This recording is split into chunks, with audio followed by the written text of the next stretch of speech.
Oh, baby. Third of 3 weeks.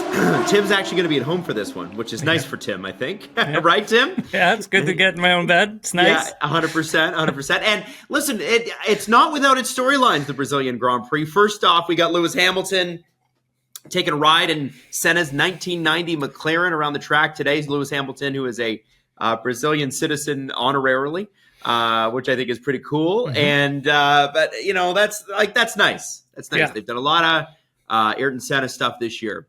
What I really care about, Tim, is Lando and Max not talking to each other. And Lando basically said, we don't talk. I'm not his mentor, which I thought was an interesting one. I can't teach him how to drive. He said, I still have a lot of respect for Max and everything he does. Not respect for what he did last weekend, but respect for him as a person and also what he's achieved. But it's not for me to speak to him. I'm not his teacher. I'm not his mentor or anything like that. Max knows what he has to do. He knows what he did wrong. Deep down, he does. And it's not for him to change. It's for him to change, not for me. So it's nice to see Lando and McLaren play in the media a little bit here, Tim. Yeah. What are your thoughts on this? Well, I knew they hadn't spoken to each other for a while. I think it was after the U.S. Grand Prix. The two of them hadn't really said much to each other, if at all anything. But it was interesting to note that when they were in the press room on the Saturday after qualifying for the Mexico Grand Prix, I mean, you could see that they were jovial with each other. It was not like they hated each other or they weren't talking. They would communicate a little bit within the press conference and, laughed and smiled at jokes and stuff like that. But I mean, I think it goes back to, like, Adam, what you were saying, a few pods ago, is like, you can't be this guy's friend right now. I mean, you can be his friend at the end of the season. You can be friends when you're 50, but you can't be friends right now. You can't, because you're fighting for a driver's title. It will get personal, and you have to try and find ways of, like, separating that. So if that means you're not going to talk for a while, then that's just the way it's got to be. And you and I spoke at length about that weeks ago, and we spoke that it was going to get to this point, and here we are. And yes, but that's okay. It is okay. This happens. You can't have friends everywhere you go. Not everyone's going to be your friend. Not everyone's going to like you. But I mean, heck, all you can do is your best. And I think for Lando and Max, I mean, at the end of all this, I mean, they'll return to, streaming together, playing vids together and stuff. And I think everything will be fine. But right now, it's, gloves are off, and these two guys are fighting for a championship, and it's great for us. Might be a good thing for their long-term friendship that they don't speak anyway, because something personal might come out. And there are comments, man, that you can make in life and then you just can't come back from. Yeah, those are strong comments that Lando made today. Like, yeah. Oh, yeah. No, but I mean, like, if we're talking not in front of the media, like if you had a conversation, you have an argument, you get heated, things get said, you kind of, I think for preservation of the friendship, long term, this is probably better. Now, what's been adding to the drama of this weekend is that Max Verstappen's changing his engine, and that's a five grid race penalty instantly, and that is not applied to the sprint race. Max can still start wherever he qualifies there. We're talking the real deal, the actual race. Tim, that's tough timing, but at this point, Red Bull kind of has to do everything they can. Yeah, that was a friend of the show, Eric Van Haren, who dropped that little nugget there earlier this afternoon. We're taping this on Thursday. It's a 5-place grid penalty for an internal combustion engine change. So it's not a full power unit swap over, Adam. Like, there's, the batteries stay in, MGUK, MGUH, all of those components are sticking around, which is a little concerning. I mean, you would think that they just go ahead and swap it all out and take the full penalty. Because you know what? I think they may have to take more as this season, rolls along. I mean, as you go to Qatar, it's going to be blazing hot there. And I don't know how easy all of that heat is going to be on the battery, the MGUH, MGUK, things of that nature. I mean, those things are already under a lot of stress. Well, the heat that's in there, but factor in the Qatar heat, it could become an issue. So it may not be over in terms of the penalties. I did speak about Max probably having to take an internal combustion engine penalty on, where did I say? It wasn't on here. Oh, it was on my TikTok. Sorry. But I did talk about it, and it is something that I thought he was going to have to take. I didn't think they were going to take it this soon, but this must be a place where they feel is easier to pass, easier for him to make up ground, which makes sense. I mean, I think Lewis took a penalty here in 2021, I believe it was. That's a good memory, because I would never remember that. If I'm not mistaken, I could be wrong, but I could have sworn it is. Anyway, someone will correct me if I'm wrong. But yeah, no, I think it's a good idea, Adam. And I mean, look, they've had a lot of issues with the power unit side of things with Red Bull Racing this season. And I'm actually pretty surprised on that front, given that, they didn't have a lot of issues with it last year, year before. This season, though, they've had quite a few issues sort of creep in. And I think Lando has to take advantage of this, Adam. Really do. Yeah, it sure seems that way. Like, this is, if he's going to do it, if he's going to win and he's going to stay in contention, it feels like something big needs to happen this weekend. And that means sprint race win, and that means race win. It's got to be win. There's got to be a huge gap between he and Verstappen. And I think while we're on the Red Bull track, there was a lot of speculation after Mexico that was Perez's not just last race in Mexico, that it was his last race. And then there was a caption by his father on Instagram that was taken out of context. His English is obviously not his first language, and he edited it so it's different now. I also love that he's such a dad that he types in all caps. I think that's amazing. But Sergio is under fire. Helmut Marko said future's uncertain. Christian said, listen, it's a results-based business. He had a terrible weekend last weekend, and this could be it. I mean, this really, really could be it, because it wouldn't make sense to replace him midweek. But let's assume Liam Lawson has a good race. Might be the end. And I look at the World Championship and I go, it's probably out of reach already. So why not give somebody a shot in the big car? And so, Tim, specifically as it comes to Sergio, do you think this is his last race with Red Bull? It's really too hard to tell at this moment. I mean, there were a lot of rumors during the Mexico Grand Prix that he was going to get replaced after Mexico. Things that I had heard that this could probably be his last season at Red Bull Racing. And, I think it all just boils down to what he does and, what Liam Lawson does. Right. I think those are the two main factors. I mean, if Lawson continues on this trajectory that he's on, the last two races have been really strong. If he continues this way and he's continually beating Yuki Tsunoda, then yeah, I think it's game over for Sergio in that seat at Red Bull Racing, for sure. I mean, it has to be, right? When you look at 2025 big picture, you're not only going to have Ferrari, McLaren, who are going to be in the mix, but you're probably going to have Mercedes as well. You may have Aston Martin factor in there as at the same point somewhere in the season, so that you need a good driver lineup. You need a strong driver lineup. And if Sergio's not getting it done at him, I mean, you have to replace him. I mean, it's unfortunate. It really is. Now, it sucks, but this is Formula One. There's been a ton of talk about his replacement, and Red Bull is said to have offered Williams $20 million for Franco Colapinto. I don't know if that would be for VCARB or for the senior team. It's crazy rumors at this point, but there clearly is interest, Tim. Whether that $20 million is true or not. Yeah, no, that's true. There is definitely interest in Red Bull trying to secure Franco Colapinto's services. Look, I've spoken with Franco about his next year and what he expects to be doing.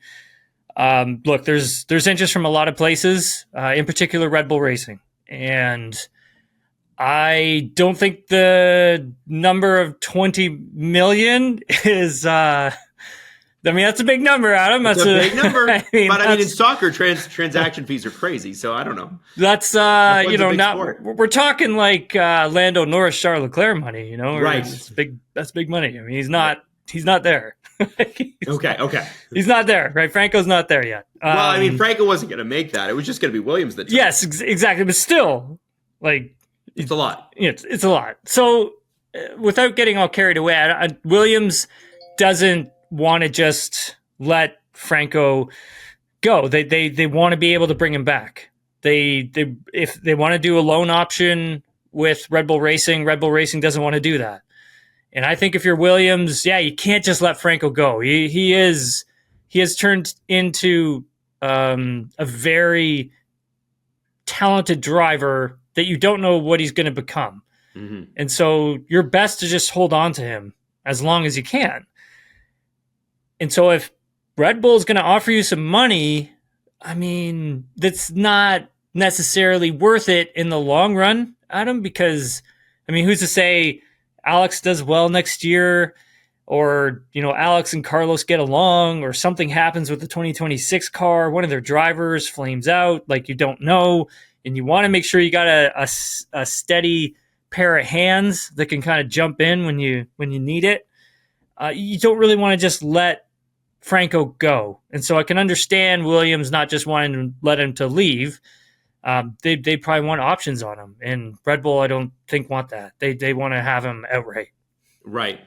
And that is almost the same situation as Gabriel Bortoleto with McLaren, right? I mean, Sauber, similar thing. Interested, but McLaren wants a loan option, right, in case one of their guys leaves. I think Sauber's situation, Adam, is interesting because if even if I think they're talking to Kevin Magnussen too. He's had a good couple races since suspension. It's not just Valtteri anymore that they're talking to, right? There's other drivers who are in the mix. I mean, if Sergio were to not come back for 2025 to Red Bull Racing, who's to say that he doesn't end up there, right? That would be a logical option. Like, that would be something I think Sauber would be interested in. He has a lot of strong backing from the Mexican market in terms of partnerships. So you would have to consider a Sergio Perez on your team. Now, I'm not saying that that's already happening, but, I mean, it would be logical for Sauber to reach out if this were to be, Sergio's last season at Red Bull Racing.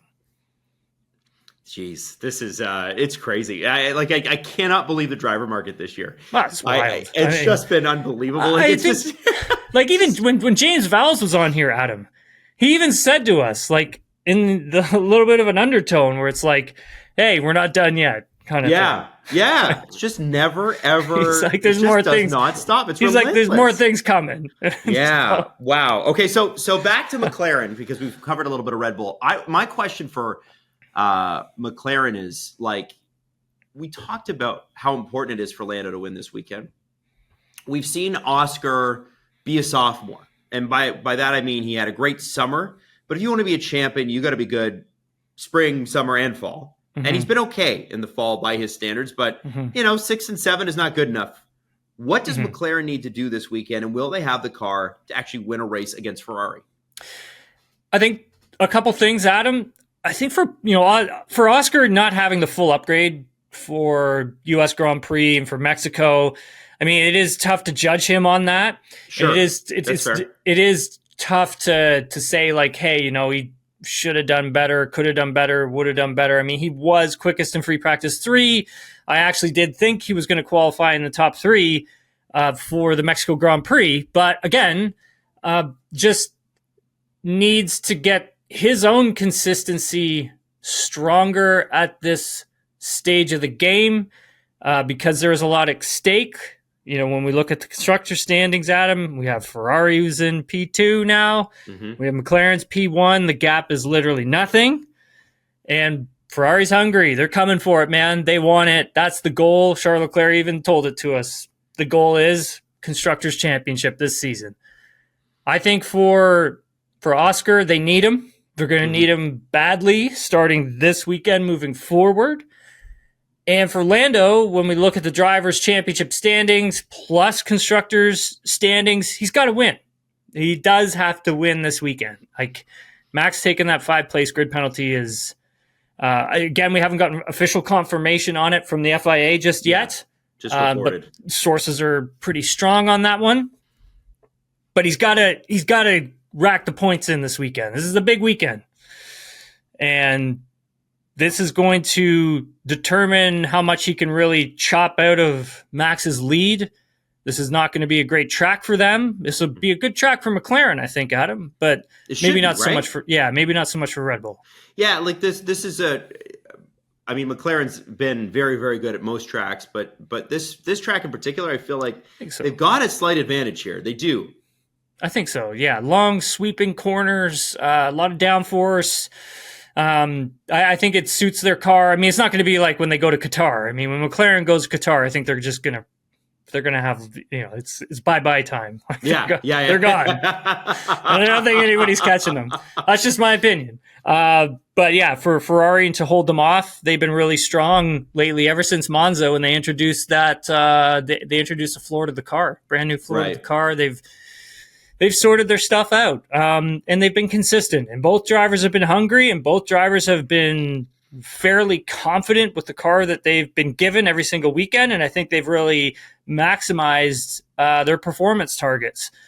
And I think, like, when you look at a guy like Carlos Sainz, Adam, he still just wants to win, right? Like, the more wins that guy can get under his belt before he's out of Ferrari, I mean, he's hungry. He's going to be very hungry. And so is Charles Leclerc as well. Well, I think what's great with Charles and specifically with Carlos is they're racing like they've got nothing to lose. Yeah. Carlos really has nothing to lose. Like, just go for it. Yeah, good point. Go for it and win. Because the thing about Carlos is, as much as Oliver Bierman figures to be a part of Ferrari's future, there's no guarantees that who knows how long Lewis is going to drive. Who knows if Charles Leclerc does not start making good on the promise that everyone knows that he has. I mean, 2 years is a lifetime in Formula One. If Carlos goes out on a good note here, who's to say he might not be back? Mm-hmm. Or Williams takes the step forward that James Vowles thinks that they should. Mm-hmm. I mean, there's so many things that Carlos has going for him right now, just because he's out of contract, but he's into a new one, new team. So just race your brains out and go crazy and have fun. Mm-hmm. Now, I want to talk a little bit about Mercedes, Tim, because we thought they might be coming on. They've made some driver errors. They haven't progressed as quickly. They are clearly the fourth team on this grid. Mm-hmm. Does that change between now and the end of the season? I don't think so. It's going to be really tough, I think, Adam, for them to beat Red Bull. I mean, maybe they could do it, possibly, but this weekend, considering, George had his crashes, right? He had the one at the US GP, he had the one in Mexico as well. Mm-hmm. And it cost them a lot, even with cost cap and then also with parts. Like, they didn't have enough parts. George's floor got repaired. So it was a new floor George had, the updated floor at the US GP. And when he crashed, he damaged it. And so that had to go back to the UK to get fixed. And then now that floor is back for this weekend. So him and Lewis will get the updated floor for the Brazil Grand Prix. We'll see how it kind of works out. I mean, hearing from Lewis last weekend when I was in his press conference, he wasn't necessarily too happy with how the updated floor had gone. Yeah. I mean, George was in the room waiting for like his turn to do his press conference, and he was kind of like sitting back like this, and he was like watching And Lewis was like, yeah, I tried to give my floor away to George, but I don't think he wanted it. And like George is chuckling in the corner and whatever. It was pretty funny. They seem to have a good rapport, those They do. Yeah, they do. But again, like, I think they're both going to have the same updated floor. It's just, I think they can't afford to have any more collisions, crashes, things of that nature, because they just don't have the parts, Adam. That's wild to hear that Mercedes doesn't have the parts. But we don't want to start going over on cap and all that stuff. Yeah, exactly. And there have been driver errors that you just go with Mercedes this year, specifically with George. It's like, you got to clean that up next year. That can't happen anymore. You're going to be the leader of the team and can't be crashing out in qualifying and things like that. And but that's part of maturing and the team, that car fundamentally, Tim, has changed so much big time in the last 3 years since George has been there. Like, people are hard on him, and I've just been hard on him, but I think the same time, the car that he stepped into versus what it is now is like they are just different. They're not even on the same planet. Yeah, night and day, really. Yeah. I think it was interesting. I heard from George today, so Thursday at media day, and interesting to note. He had mentioned the driving characteristics from bad cars that he's driven to last year's car to this year's car, and just the comparison between all of them. It was interesting to hear him just simply say with this car that they've got. So if you go back to, I guess when they had the porpoising issues. So if you go back to 2022, when the regulation was first brought in and the cars were bouncing through the corner, he said like that was unnerving, and you couldn't get the car close to the limit because of all the bouncing. It was too hard to encourage the car to get there. And then he said with this car, he finds that once it gets in the sweet spot, it operates well, but it basically, you can have the confidence going into a corner and being aggressive and then consistently doing that. But then at one stage, the car doesn't really give you a hint as to when it's going to snap loose or lose performance. And so that's for them, that's catching them out a lot. They're not too sure why that is.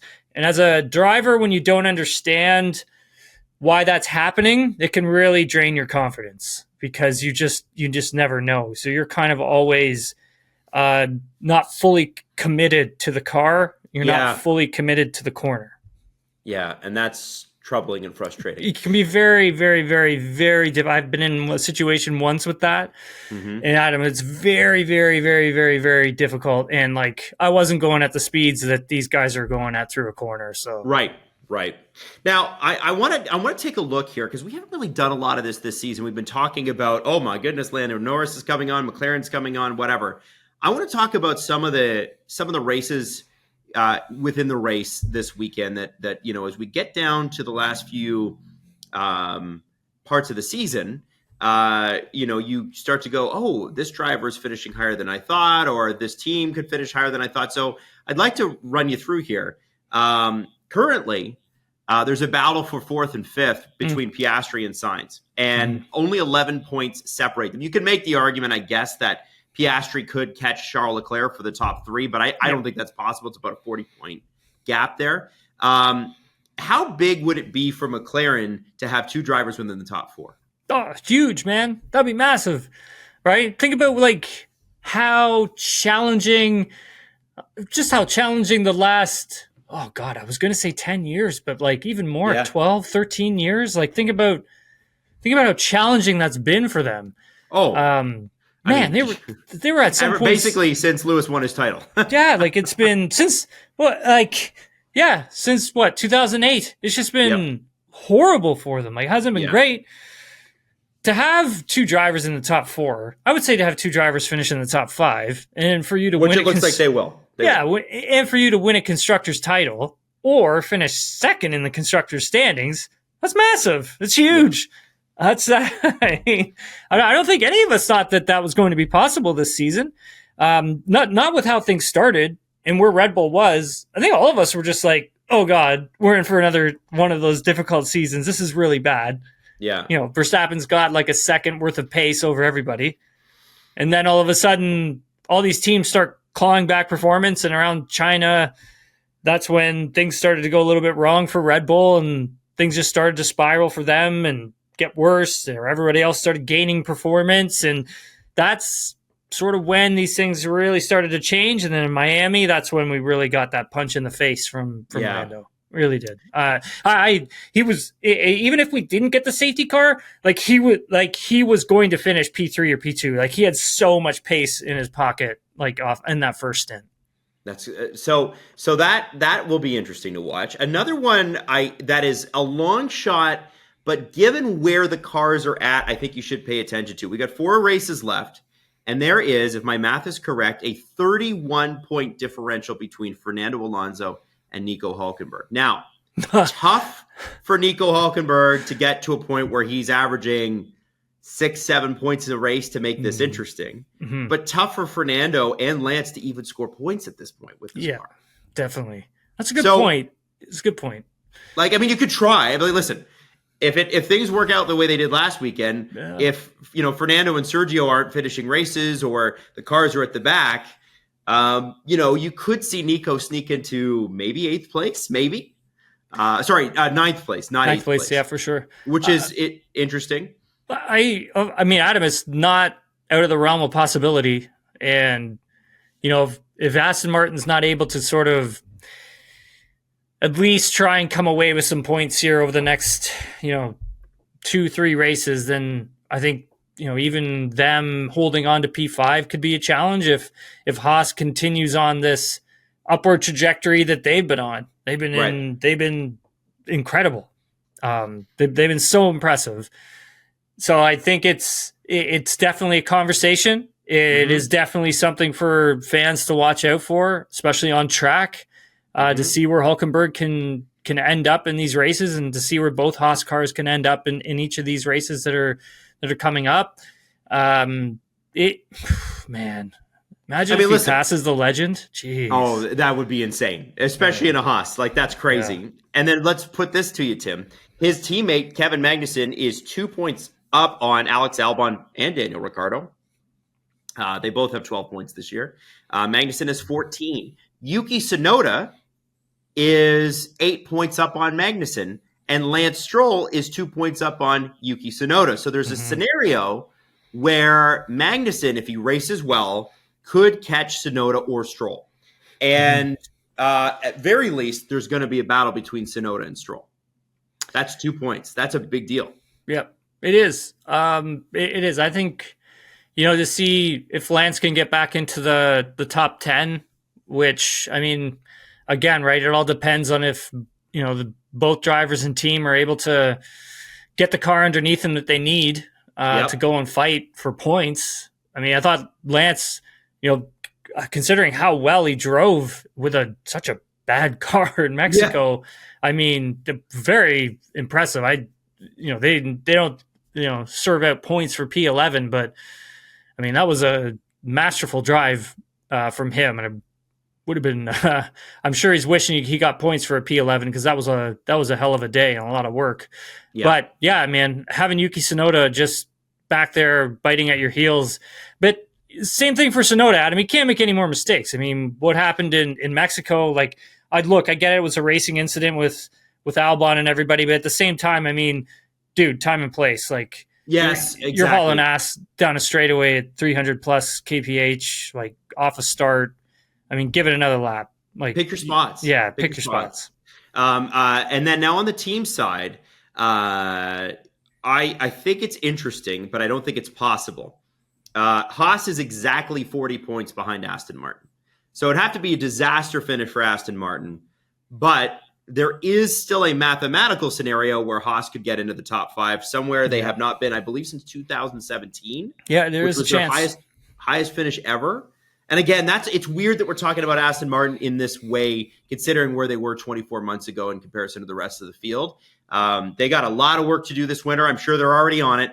But it's a car that needs dramatic improvement, and a car in Haas that has seen dramatic improvement. But here's why Haas has got to be careful. They are only 10 points up on RB. And RB are, while Yuki Tsunoda obviously has had his mistakes, he's compiled a lot of points for them this year. And Liam Lawson has come in and got 5 points on his own. And I think with Liam, what makes it interesting is, he's been extraordinarily aggressive. And he was saying, like, listen, I'm not here to make friends. Like, this was his press conference today. Like, not here to make friends, here to win.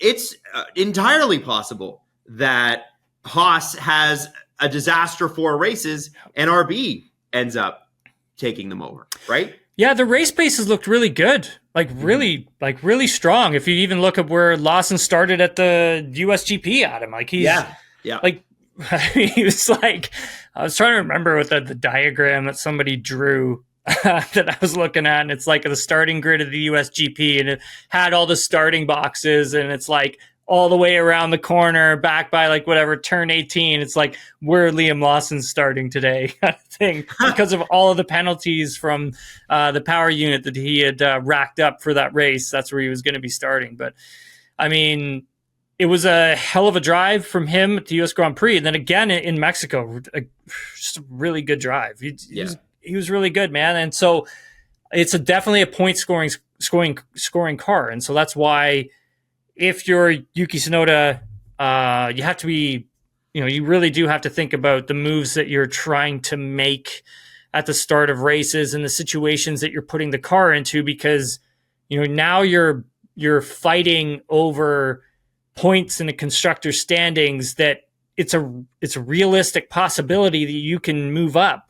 Right. And so you have to be really smart with what you're doing. Both drivers do, not just Yuki, but so does Liam Lawson. I mean, he could have had a horrible weekend if he had gotten tangled up too much with Sergio Perez. So, I mean, it goes on both of them, right? Yep. You have to be smart about it, though, because there is a realistic chance here. And the more you move up in the constructor standings, Adam, as a team, the more money you're going to make, right? Yeah, like it's millions, it's tens of millions, right? Tens of millions. Like so, and that's important to these teams. Like that, you may sit here and think like, oh, it's only like 10, 20 million to a team. That's a lot. That's huge. Yeah, it's a lot. It is a lot for these teams. So. And then Tim, like the last race I'm really watching for, because this is what Formula One is so amazing at. You care all the way top to bottom, right? You do care about where everybody finishes. And Williams and Alpine, the story of two disaster starts to the year. Alpine had a bad start. They had management issues. They had just a bad car, bad power unit, bad aerodynamics, bad. And then in Monaco, Ocon slams into Gasly. Just bad. And they're splitting those two up, and that's over. If both of these, and then, sorry, I guess I'll do Williams too. They show up, they have one driver they have confidence in, one driver they don't. Adam in Bahrain, they barely showed up. And they didn't have an extra tub, and then they didn't have a spare car. And then Albon bins it. Logan Sargent's got to sit out a race. For both of these teams, if they had better starts, more consistent starts in line with how they've done the rest of the year, they would be in contention right now with RB and Haas for fifth and sixth place. Or sorry, sixth and seventh place. Yep. So those are things that they got to correct over the winter. But there's only 3 points separating. Williams 17, Alpine 14. 8 feels so much better than 9. And Alpine has surprised a couple of times this year. Yep. What do you think? Well, the thing even with Alpine, Adam, is they're still like swapping updates. Like one weekend until they get full updates to the cars. One weekend, I think Gasly had the update at the U.S. Grand Prix, and then it swapped back, and then Ocon, I believe, had it in Mexico. And so, I mean, you just can't do that when you're fighting for these things, right? It's just both cars need it. Why are they putting any eggs in Ocon's basket? Why? I think it's just part of the deal, right, Adam? Like, you want to make sure you're treating both drivers equally. So if one, and they've been doing it all season, let's be fair. They have been. And so you might as well keep it going. And it's not like Ocon's a slouch, man. That guy is amazing. Both of their drivers are fast as hell. So it's definitely difficult to choose from who gets what first. But at the end of the day, with 2 updated cars, they have better chances of scoring good points. And I think the more they start to understand what they've got as they move forward in these next few races, the more likelihood of them scoring points is more of a, it's more realistic. So they're not out of it. Williams is not out of Williams has looked good since they brought their big upgrade. They've looked really good. So Franco's looked good. Oh, yeah. Holy moly. He's certainly, Albon, I think, has been thrown off by it a little bit. I think so. Looked to form the form he showed us last year. Mm-hmm. The thing about Ocon is, first off, it was announced today he and Bierman are going to be testing together, I think, in December. Yeah, so the Abu Dhabi test that they do at the end of the season. Yeah. When we spoke with Ocon in Mexico, he wasn't sure if he was going to be testing with Haas, like if his contract with Alpine would end in time for him to jump into the Haas. So I am not sure if it's been reported that that's what's going to happen and the source is reliable, then it is. But as of Mexico, he wasn't too sure if he was jumping in there. So if that is reliable, I'm excited to see what he does. I don't know if they'll release any of the information to the public, but I'm very excited to see Ocon in that car. I think he's a lot faster than people realize. And I wouldn't see why not, Adam. Like I wouldn't see, because like Alpine did it for Fernando back in at the end of 2021. Yep. And he was in the Aston Martin 2 days later for the same test. So, I mean, Ocon's management could easily make an argument around that. So, I mean, I could see it happening. I could, but yeah, I'm excited for that team for next year. Me too. Really am. Me too. They're going to be fun. Yeah. No matter what, it's either amazing or it's terrible. And either way, it's a great story. But I think it's going to be more likely amazing. Ocon, though, is not easy on teammates. So we'll see what kind of guy Oliver Bierman is. Like, listen, name a teammate that's enjoyed being teammates with Esteban Ocon. Perez didn't like him. Fernando doesn't like him. Gasly doesn't like him. He's a tough guy. I think maybe he and Daniel Ricciardo got along really well. But who doesn't Daniel get along with? Right. Yeah, so, I don't know. That's a good one, Adam. They got to protect Ollie a little bit. I'm sure Ferrari's going to be like, you better keep that guy off of our guy. So that will be fun to watch. And of course, Sauber hasn't scored a point all year, and I don't think it's going to be possible, Tim. At the beginning of the year, if you had told me, because I remember our first podcast. And I was like, Tim, are we going to get one more Mercedes win out of Lewis Hamilton? And you're like, I don't think so. And we got one. And we got one at Silverstone. Amazing. Oh, my God. If I would have thought at that point, it would be more likely that Sauber got a point than Lewis Hamilton got a win. And here we are at the end of the season going, nope, I don't think so. Tim, would you bet on, if you were a betting man, and I don't know if you are, would you bet on Sauber getting 1 point before the end of the season? No. Oh, that's rough. I mean, maybe this weekend. And the only reason I say that is because of weather. Because we're supposed to get a lot of rain this weekend. That would be the only way I think they could score points. That or there's just a crazy race where we lose, 10 cars. Then maybe. It's a bad car. I mean, how much have they really invested in it? And you know what? That's not the team trackside. That's not the drivers. That's not the trackside management. That's like upper management who are pulling the purse strings as to how much they want to spend on things this year. What are they going to spend next year? Right? Like, are they just going to take all their... What will they even be? Exactly.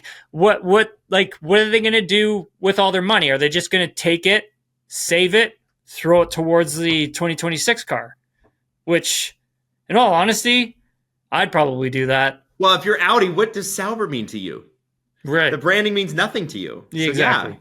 Yeah. I mean, I could definitely see that happening, Adam, where it's just you save up as much money as you can, and then you just throw it all at the 2026 car, and you try and come out and be competitive, because I think Mattia Binotto knows that with this team, the situation that they're in, what they have to do with infrastructure, what they have to do with team personnel behind the scenes, how much recruiting they still need to do. There's a lot of work behind the scenes that still needs to get done. There's Audi's still trying to understand how to build this 2026 engine like other teams are. What do you do, right? I mean, they're in a tough spot. 2026 probably still won't be great for them, but it could possibly be better if them saving and then spending. It probably could be done better that way. There must be Sauber fans out there. This team, championship winning team at one point. There must be long-suffering Sauber fans out there who can't. I don't think Sauber ever won a championship. Did they not? Oh, no. Okay, maybe not. But they had some good years, right? They had some decent years. I wouldn't say from my memory, I wouldn't say they had stellar years, but they had years where they were a point-scoring team for sure. Okay. 100%. I just look at the driver lineup for next year, and obviously with just Nico Hulkenberg coming in and that second seat still undecided. Yeah. I mean, it's important to make sure that the driver pairing works, it gets along, but understands like, hey, this is the drill. Yeah. You know? Okay, so here's what it is. I just looked up the highest they finished was second, and that was when Robert Kubica was like on a tear. Yeah, that was with BMW, right? Yeah, Mark Webber called Robert Kubica one of the best drivers. It's such a unfortunate thing that happened to him in the accident because he said that guy would have won championships. Mm-hmm. And then they did finish third the following year. So 2007, 2008, they were a force with Nick Heidfeld and Heidfeld. Oh, sorry, Heidfeld, excuse me. And interestingly enough, they were the last place Jacques Villeneuve drove, and they were the first place Sebastian Vettel drove in successive seasons. So Nick Heidfeld was, I can't remember what the date was. I want to say 2001. Mm-hmm. He was with Sauber, and he was the first F1 driver when I was a junior. Yeah, like we're talking junior, that I actually got to like hang around with and like learn from, and that was in 2001. He was in Formula One with Sauber, and I was just like, just first year in open wheel racing, like just still learning and everything. And I got to like talk to this guy and like, learn some stuff. It was great. He was great. He was extremely nice. I really liked his, it means a lot when you're a younger driver, you're really young. And, you watch this guy on television, you're kind of starstruck a bit. Yep. Because you're just kind of like, oh my God, you're Nick Heidfeld. You're like, well, it gave rise to, as a team, and we could do next year around this time, we could do like a RIP Sauber segment, but it gave rise to Heinz-Harald Franzen and Giancarlo Fisichella, Felipe Massa, Johnny Herbert raced there, John Alesi. Mm-hmm. There's some really, really great names. Obviously, Charles Leclerc was there. That's quite the team. Quite the team. So, or at least some great drivers came through there, no question. Yeah, they got a lot of history, right? Yeah, just not a lot of points. Not this year. I think my favorite Sauber color look was I think that 2001, 2002. It was like blue and white, had a bit of yellow in it. It was cool. It looked really nice. I think at some point they had some Red Bull sponsorship, if I remember correctly. I don't know. So I'm going so far back. They did. I'm going so far back on that. Yeah. Oh, God, I'm old. Well, listen, man. You know what? It's got to be over 20 years for me, Adam. It's got more. It's probably more than that. Life comes at you fast, Tim. Comes at you fast. It certainly does. Yeah. Well, listen, man. I'm very excited for this weekend. I think it's gonna be great. And before we take off, Adam, I got to talk to you about a couple things that happened today during media day, because there's a lot of chat between drivers to media. A lot of it focusing on obviously the penalty that Max had picked up in Mexico. Both of them. 2 10-second time penalties, one for turn 4, the other one for turn 8. And, a lot of interesting conversation came out of it. I had started some of that conversation back in Mexico with Esteban Ocon, Charles Leclerc, Christian Horner, Mike Crack, Ayo Komatsu, and I talked to them a lot about track deterrent and, gravel, grass, something that's going to stop drivers from doing these types of either dive bombs, forcing another driver off of the track, or drivers who really just aren't going to make a corner and forcing another driver off the track, while also them leaving the track as well, just because of the amount of runoff that there is available, and they're having to be track deterrent. Just as a fan, Adam, you've watched Formula One for a really long time. Yep. When you see some of these tracks now, like turn 12 at Coda, and you see all the runoff that's there now, what do you think? Are you just watching this being like, how the hell are both of these cars gone off gone off the track while fighting over a position and still been able to come on, no damage, no nothing, and continue on. Well, I mean, I feel that way for sure. Yeah. I don't know. I think, Tim, here's what it is. I've been very humbled by doing this show with you because I realize how little I know about this sport that I've followed for years. And I think not to have like a middle of the road take here, but there's a part of me that's different than, like, I don't trust governing bodies in sports all that often. I know that they're not, like for instance, Formula One under Bernie Ecclestone, there were actual things in place so Ferrari would have an advantage to keep them in the sport, right? And that's Mark Webber said it in his book. And I think actually Adrian Newey did too. So I don't think they're out there making spurious claims. I think that's real. But when it comes to that stuff, I just don't know enough. Do you know what I mean? Like, I'm like, it didn't used to happen. And I look at like what Max and Lando have done. I think what's bothering me, to be honest with you, is how both drivers go off track and how that's called. Can't stand it. Mm-hmm. There's no consistency on that. That's what I would say. But Tim, for me to have an answer like that, I mean, I'm the fan who's like, just show me the entertainment part. You know what I mean? And I don't have do you know what I mean? I don't have the technical know-how yet, but I'm learning. Do you know what I'm saying? Okay, so Adam, if we go back, if this is like 2001, okay, and like Mika Hakkinen and Michael Schumacher are fighting like Verstappen and Norris are, yeah, do they finish a race? No. Okay. No, especially if Schumacher's ahead. If Schumacher's got more points at that point, he'll knock him out. He did it all the time. The time. But what I'm trying to say is like you had track to turn. You had grass, you had gravel. So you had to think about how you were going to get around somebody. And if you were going to get past and like you couldn't defend it, you couldn't go off. Like you couldn't do what, Max had done at Coda. You couldn't do what he did at turn 4 in Mexico. Like it wouldn't happen. You couldn't do the same thing what happened between him and Lewis Hamilton 2021 in Brazil. Like, yes. You couldn't do those things. Nope. You'd be in the wall. Like you would. And you may not have taken the other guy with you. Like you might have just been gone. You might have just been gone. Yes. Right? Yes. So that's one of the things that when I look at, I mean, Lewis put it pretty well today in the press conference talking about track to turn and how he thinks that, he feels that would help. I agree with him. I think it would help too.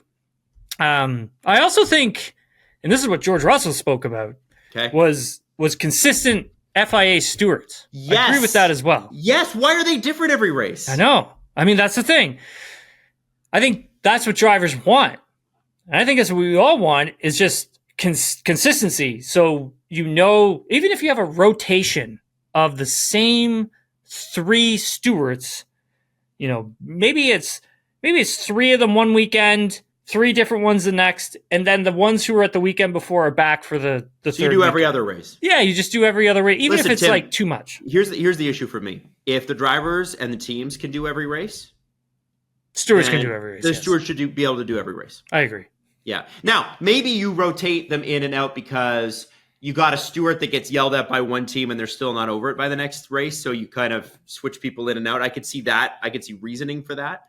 But Tim, the idea that you could ever apply the rules fairly and consistently every race with a different person 24 times is it's impossible. I think it's crazy, but I like what you're saying though about the sand traps and the grass and all that stuff and the gravel. And I think that you don't have to have as much, like, if you bring all that back, you don't have to be as hardcore about the line rules. No, because nobody's going outside them. Yeah, but you also don't need to be like that hardcore with how much either gravel you put down, AstroTurf, grass, whatever. Yeah. Like if you look at what they did in Austria this year, do you remember Austria 2023? And it was like everybody was doing track limits at the second last corner. Yes. And it was like time penalty. Yeah, they had just really started to apply them. Yeah, but it was like 500 track limit penalties within the race, and we were waiting until like 6 hours after the race to find out who had penalties and who didn't to get a finishing order. So this season they put down gravel. There is gravel there, and it's gravel that's removable, so it's not permanent. So if you want to have other racing series that take part there, you can. So why doesn't the FIA and circuits get together and Formula One get together and talk about like some of these poor parts of tracks that they're starting to have issues with when it comes to the racing? Because the racing's only going to get closer. Yes, agreed.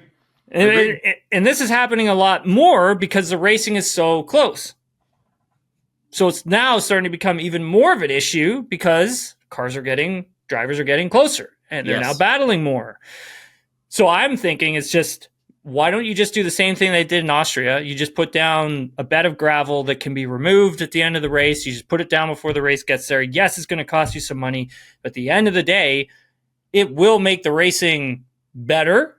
And we won't get situations like we've had the last, 2 race weekends. And fans can then see, fans of Max Verstappen, fans of Lando Norris, there wouldn't be as much, complaining, conspiracy, and all that kind of stuff, right? Yeah. Because there would be, there's a white line right there. It's just like, pretty simple. It's fairly obvious what you got to do there. So I'd be interested to see where it goes for sure. Mm-hmm. I'm in favor of track deterrence. I'm in favor also of having consistent stewardship because I think, Adam, you watch American sports. I watch a ton of American sports, and when the players, how the players know how they can play by who's on the floor officiating them that night, or on the ice or on the field, and they know what they can do and what they can't do. Pretty straightforward, right? I think so. It makes just too much sense. And it's an American sports company that owns them. So I feel like that's probably the direction they're going to go. Who knows? I hope so, man. It'd be great. The thing is that F1, there's not much F1 can do about it, right? Because the FIA is its own sort of governing body. So they're going to be the ones that I'm sure Liberty can say, listen, you're going to do this or we're going to make problems. So, that's the thing about money. Oh, really? Oh, well, sorry, who has all the money? Oh, that's us. Oh, that's crazy. That's so crazy. Adam, we're taping this on a Halloween afternoon. What are you doing? What are you doing tonight? My daughter's with my ex-wife, so they're out. But she went as Wednesday Addams to school today, and I think she's gonna switch costumes like a Britney Spears concert and go to. I think it's one of the. She watches a show called Monster High. I think she's going to be the vampire because they all kind of dress like they're monsters, but they dress like basically punk rockers. Nice. So I think she's going to do that. What about yourself, Tim? Any big parties tonight? I got nothing, buddy. It's bed early. It's bed early. Got to get up. I got to get back into routine. I got hot yoga tomorrow morning at 7 a.m. Got to get back on the fitness train. I swam this morning. Yeah. Oh God, it was dreadful. I didn't get the. I trained. I did my best to train in the U.S. During the U.S. GP week. I did my best there. It's hard during the F1 weeks when you're away doing it because as soon as Thursday hit, you're kind of nonstop until the end of Sunday. When I got to Mexico, I got even busier, and so my watch gave me a little ping on I think it was the Friday or the Saturday, and it's dude, you're detraining. We need to do something. Too many tacos, fat man. We need to get you training again. I love that. Well, listen, man, enjoy. I mean, you have to enjoy the tacos. It's Mexico. Come on. Oh, they're so good. But listen, enjoy the weekend. I'm excited to talk Monday. We may have a real serious. We're going to know, I think, how the last 3 races will play out after this in a much more intense way. And I'm very excited because we're going to ratchet up the intensity, hopefully, by the end of the season. Yes, sir. Thanks, Adam. Appreciate it, man.